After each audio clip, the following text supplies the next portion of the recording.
Welcome back after the break. माह रमज़ान अली सलमान के साथ और नूर भाई हमारे साथ मौजूद हैं जो माशाल्लाह मुजस्सम नूर हैं, और अली तबस्सुम साहब तो इनकी मुस्कुराहट जो है वो बड़े बड़े लोगों के दिल जो है उसको मुस्कुराने पे मजबूर कर देती। ब्रेक से पहले नूर भाई आपसे सवाल किया, अब आपसे जवाब चाहिए बड़ा तफसील। बिस्मिल्लाहिर्रहमानिर्रहीम। बहुत शानदार आपने सवाल किया और मुझे तो इल्म ऐसा होता है और मुझे लग ऐसा रहा है कि आप माशाल्लाह जो है काफ़ी दीनी इल्म रखते हैं। मेरे उस्ताद मोहतरम मैं बाली उनसे मिलवाऊंगा अभी। अच्छा। उनसे सीखने का मौका क्योंकि अभी ब्रेक के अंदर जिस तरह आप बातें कर रहे थे मुझे बहुत ज़्यादा खुशी हो रही थी। बात यह है अली सलमान भाई कि ऐसी क्या वजह है कि मुसलमान घरानों के अंदर हम नॉन मुस्लिम्स को अपना हीरो बना रहे हैं। Absolutely. होना तो ये चाहिए था कि जो हमारे अकाबिर हैं वो हमारे हीरो होना चाहिए था। हर नेशन के अंदर जो उनके बड़े होते हैं वो हीरो होते हैं, लेकिन बदकिस्मती ये रही कि हमारे जो बड़े हैं उनके नाम हमने आज बच्चों को याद नहीं कराए। हमारे बच्चे नहीं जानते कि खालिद बिन वलीद कौन थे, जाबिर बिन हयान कौन थे, तारिक बिन ज़ियाद कौन थे। अंग्रेज़ों ने स्पेन के अंदर जबाल्टर बनाया, जबल तारिक, जहाँ तारिक बिन ज़ियाद ने पूरा स्पेन फ़तह किया था। जाबिर बिन हयान जिनको गाबिर बना दिया गया क्योंकि प्रोनाउंसिएशन की वजह से। अब हुआ ये कि जब उन्होंने, असल में पहला ये था कि हमारा सारा काम अरबी के अंदर था, इस तरह आप बता रहे थे, जितनी रिसर्च है वो सब हमारी अरबी में थी। जब अंग्रेज़ों ने तरक्की की तरफ कदम बढ़ाया तो उन्होंने तमाम बुक्स को कन्वर्ट कर दिया इंग्लिश में। जब इंग्लिश में कन्वर्ट किया तो उनकी प्रोनाउंसिएशन चेंज है, उन्होंने जाबिर को गैबिर कर दिया। जब गैबिर हो गया, अब हुआ ये कि वो तरक्की की मंजिल पे चलते रहे और हमने जो है वो सिर्फ हमारे बड़े ऐसे हैं और हमारे चच्चा ऐसे हैं और हमारे ताया ऐसे हैं। बदकिस्मती ये रही कि हम इसी पे रहे और फिर पस्ती की तरफ जाने लगे।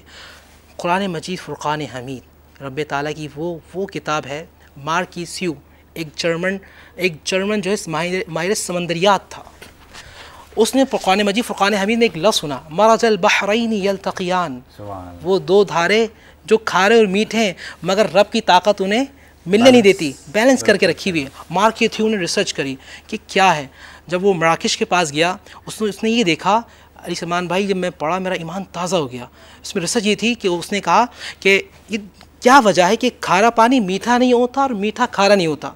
जब उसने डीपली रिसर्च करी तो पता चला कि समंदर के नीचे मीठे पानी के कुएँ हैं और वो कुएँ जो है ऊपर फेंक रहे हैं, उसकी वजह से फ़्लो के अंदर पानी जा रहा है। फिर उसने ये कहा, ये बताइए मोहम्मद अरबी सल्लल्लाहु अलैहि वसल्लम ये कोई साइंटिस्ट है या इन्होंने समंदर के अंदर कई सफ़र किया है? तो तारीख़ ने इसको ये बताया कि मोहम्मद अरबी सल्लल्लाहु अलैहि वसल्लम ने कभी भी समंदर का सफ़र नहीं किया। तो पुकार उठा कहने लगा यही मज़हब हक़ है, यही दीन हक़ है। सुभान अल्लाह। और पुकार उठा ला इलाहा इल्लल्लाह मुहम्मद रसूलुल्लाह। और इसीलिए अल्लाह ताला फरमाते हैं कि सबसे पहले ईमान वो लाता है जो इल्म रखता है। इल्म रखता है, एब्सोल्युटली। अच्छा, बात फिर ये रही कि फिर हमारी पस्ती होती रही।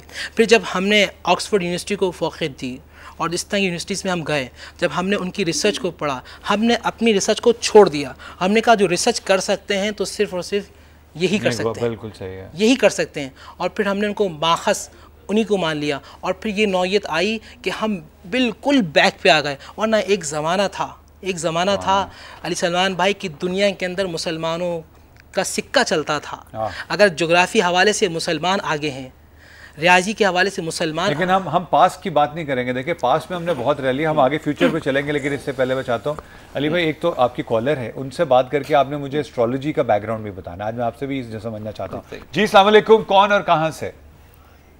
वालेकुम सलाम, हिना बात कर रही हूँ फैसलाबाद से। जी अस्सलाम वालेकुम बहन, कैसी हैं आप? ठीक हैं?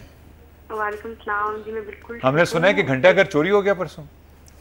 जी सुना है वो फैसलाबाद का घंटाघर परसों चोरी हो गया? नहीं। पक्की बात है ना?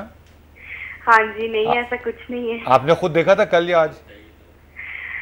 नहीं, कल या आज नहीं मैंने देखा, लेकिन अभी आप अली तबस्सुम साहब से बात करें, फिर उसके फौरी बाद किसी को भेज के चेक कराएं और फिर हमें फ़ोन करके कंफर्म कीजिएगा। जी अली भाई। हेलो अस्सलाम वालेकुम हिना। वालेकुम सलाम भाई, आप कैसे हैं? अल्लाह का शुक्र है, दुआएं आपकी। क्या पूछेंगे हिना? हाँ जी, मैं ना अपने फ्यूचर के बारे में पूछना चाह रही हूँ। ओके।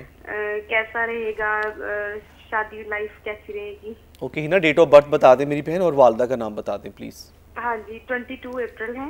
22 अप्रैल, हाँ जी, 1989। 1989। हिना मदर नेम बता दें। Mother name Naseem. Okay. Well Hina हमारी sister she belongs to a Taurean, बुर्ज सौर से रिलेटेड है। 21 अप्रैल से टॉरस से रिलेटेड लोग स्टार्ट होते हैं, उनकी डेट ऑफ बर्थ से टॉरियन। यहाँ पे हिना का 7th हाउस अच्छा है, 7वें घर में इनका जुपिटर इनको बहुत ज़्यादा स्ट्रॉन्ग कर रहे हैं। अगले 2-3 साल आपकी ज़िंदगी में कामयाबियों के हवाले से बहुत ज़्यादा इंपॉर्टेंट है। इसमें एजुकेशन के लिए एजुकेशन लेवल के हिसाब से कह सकता हूँ कि एजुकेशन लेवल आपका स्ट्रॉन्ग रहेगा। अगर आप कोई भी प्लानिंग रखती हैं अब्रॉड जाने की या हायर एजुकेशन की तरफ आपका रुझान है तो definitely you will be successful. 7th house में आपको वीनस बहुत ही ज़्यादा स्ट्रॉन्ग कर रहा है। दिसंबर या फिर 2013 के मिड तक एक्सपेक्टेड है कि अच्छे प्रपोजल, कामयाबी, अच्छे रिलेशन, अच्छे लोगों का साथ आपकी ज़िंदगी में आ सकते हैं। यहाँ पे मैं आउट ऑफ फैमिली से रिलेटेड कुछ पर्सनैलिटीज़ को आपको फ़ायदा पहुँचाते हुए देख रहा हूँ, बल्कि कह सकता हूँ कि मैरिज के हवाले से आउट ऑफ फैमिली से रिलेटेड आपके अच्छे प्रपोजल आ सकते हैं। कामयाबियाँ आपको आउट ऑफ फैमिली से रिलेटेड पर्सन ज़्यादा दे सकते हैं। जुपिटर आपको 2nd हाउस में भी बहुत ज़्यादा फेवर देगा, लेकिन एंड ऑफ दिस ईयर दिसंबर तक। एडवाइस रेमेडीज़ आपके लिए यही है मीना माय डियर सिस्टर, एक तो आप ब्लैक कलर की चीज़ों का सदका दिया करें, जिसमें काली दाल, कोई काला कपड़ा या काले चने वगैरह हो सकते हैं। बहुत ज़्यादा मुबारक रहेगा ये सदका देना आपके हाथ से। एवरी थर्सडे या फिर फ्राइडे के दिन अगर आप सदका दे दिया करें तो बैड एस्पेक्ट्स से सेफ रहेंगी। चूँकि टॉरियन है तो आपके लिए स्टोन मैं रेकमेंड करूँगा, यू कैन वेयर एमरल्ड या फिर ओनेक्स 5 to 7 कैरेट का एमरल्ड ज़मुर्द पेंडेंट फॉर्म में या रिंग फिंगर में अगर आप पहनती हैं तो स्पिरिचुअल पावर प्रोवाइड करेगा ये स्टोन। आपको फिजिकली तौर पे प्रोटेक्ट रखेगा, सेफ रखेगा नजर बद से, बंदिशाह से। And you can recite every day सूरह कौसर, सूरह इखलास एंड सूरह मोमिनून की अगर आप कंटिन्यू तिलावत करती हैं तो इंशाल्लाह आगे फ्यूचर आपका रोशन रहेगा। जो भी आपकी फ्यूचर में प्लानिंग है अपने कैरियर को, अपने मुस्तकबिल को रोशन करने की, उसमें आपको अल्लाह ताला की तरफ से इंशाल्लाह कामयाबियाँ मिलती रहेंगी। नूर भाई जल्दी से हमारे शो का टाइम मुख्तसर है, हम कोशिश करेंगे जो आगे हमारा प्रोग्राम है आपको तकलीफ दें। माह रमज़ान का क्या मतलब है और उसकी क्या अफादियत है? बहुत अच्छा सवाल किया आपने। Ramzan, what does means Ramzan? Ramzan असल जो मादा है इसका रॉ मीम दौत, और रॉ मीम दौत का माना है जलाना।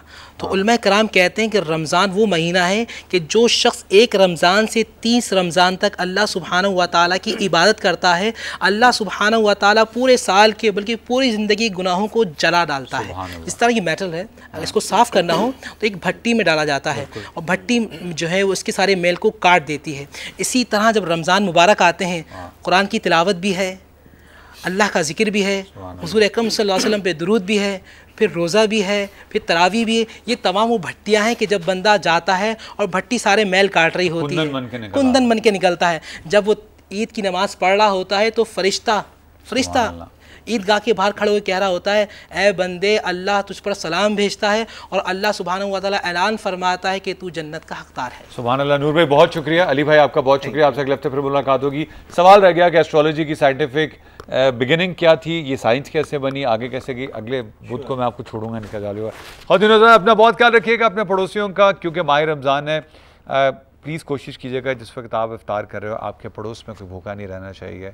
आपसे मुलाकात होगी थोड़ी देर के बाद अनुष्का के शो में। अल्लाह।